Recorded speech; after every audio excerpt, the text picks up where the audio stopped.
Hi అండి అందరికీ welcome to my channel మన ఇంటి వంట. ఎలా ఉన్నారు అందరూ? మనందరం బాగుండాలని కోరుకుంటూ ముందుగా వీడియోలోకి అయితే వెళ్ళిపోదాం. ఈరోజు వర్షం పడుతుంది. నిన్నటి నుండి వెదర్ చాలా కూల్గా ఉంది. చాలామందికి కర్రీస్ చేయాలంటే కొంచెం బద్ధకంగా అనిపిస్తుంది. సరే పిల్లలకి పెట్టాలి కాబట్టి తప్పదు. మనకి ఎప్పుడైనా కొంచెం ఈ సీజన్లో జ్వరం వచ్చి నోరు బాగలేనప్పుడు ఇలా అప్పటికప్పుడు ఇలా వెల్లుల్లి కారం చేసుకొని తింటే నోరుకి చాలా టేస్టీగా అనిపిస్తుంది అండ్ ఈజీగా కూడా అయిపోతుంది. పిల్లలు కూడా వేడన్నంలో దీన్ని కొంచెం నెయ్యి యాడ్ చేసుకొని వాళ్ళు తింటే ఇంకోసారి మళ్ళీ చేసి పెట్టమని అడుగుతారు. అలా ఉంటుంది దీని టేస్ట్. చూడండి, ఇక్కడైతే మనం ప్రాసెస్లోకి వెళ్ళిపోదాము.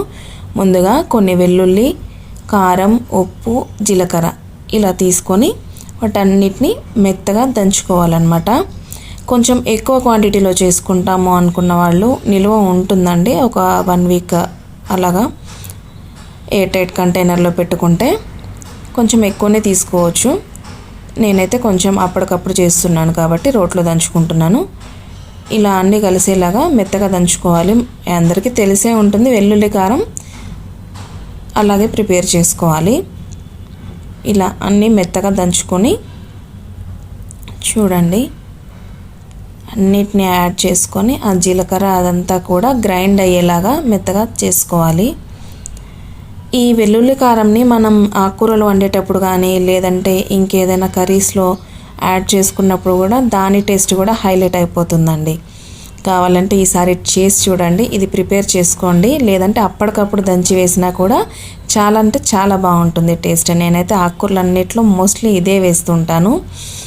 ఇలా చూడండి, మెత్తగా కాకుండా కొంచెం ఆ వెల్లుల్లి టేస్ట్ అనేది మనకి తెలియాలన్నమాట. మరీ గట్టిగా వెల్లుల్లి లాగా ఉండొద్దు, మరీ పేస్ట్ లాగా అయిపోవద్దు. అక్కడక్కడ మనకి ఆ వెల్లుల్లి అనేది పంటికి తగులుతూ ఉండాలి. చూడండి, చూస్తుంటేనే నోట్లో వాటర్ వచ్చేస్తుంది.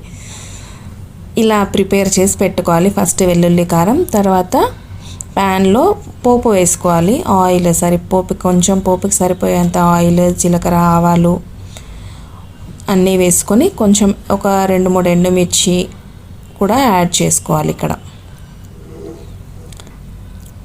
వీటిని కొంచెం వేగనివ్వాలి. పచ్చివాసన పోయే వరకు కొంచెం అటు ఇటుగా పల్లీలని వేగనిచ్చి దాని తర్వాత కొంచెం పసుపు యాడ్ చేసుకోవాలండి.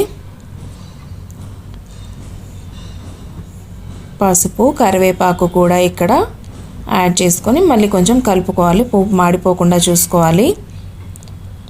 పచ్చివాసన పోయే వరకు వేగితే సరిపోతుంది.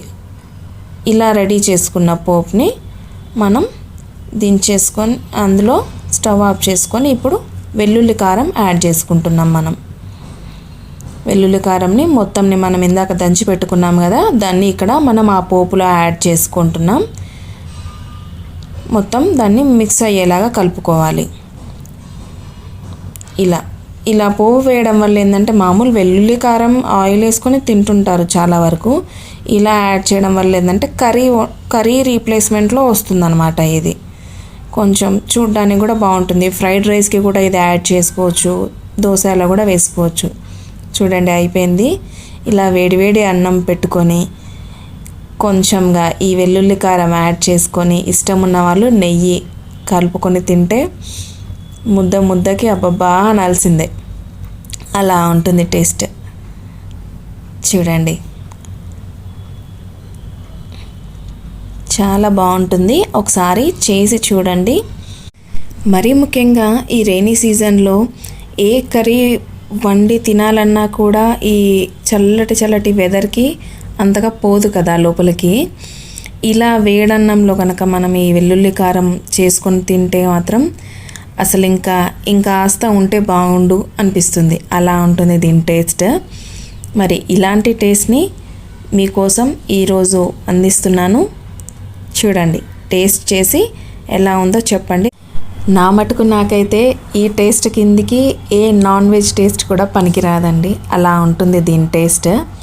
ఒక్కసారి ట్రై చేసి చూడండి, తర్వాత చెప్పండి ఎలా ఉందో. మరి మీకు ఈ రెసిపీ కనుక నచ్చినట్లయితే కామెంట్ బాక్స్లో నాకు ఎస్ అని టైప్ చేయండి. అండ్ మన ఇంటి వంట ఛానల్ని ఎవరైనా కొత్తగా చూస్తున్నట్లయితే ఖచ్చితంగా లైక్ చేసి సబ్స్క్రైబ్ చేయండి. మీరు వీడియో చూసి అలా వెళ్తూ ఒక లైక్ కొట్టారనుకోండి, అదే నాకు మంచి బూస్టప్గా పనిచేసి ఇంకో మంచి వీడియో అందించడానికి హెల్ప్ అవుతుంది. ఉంటాను.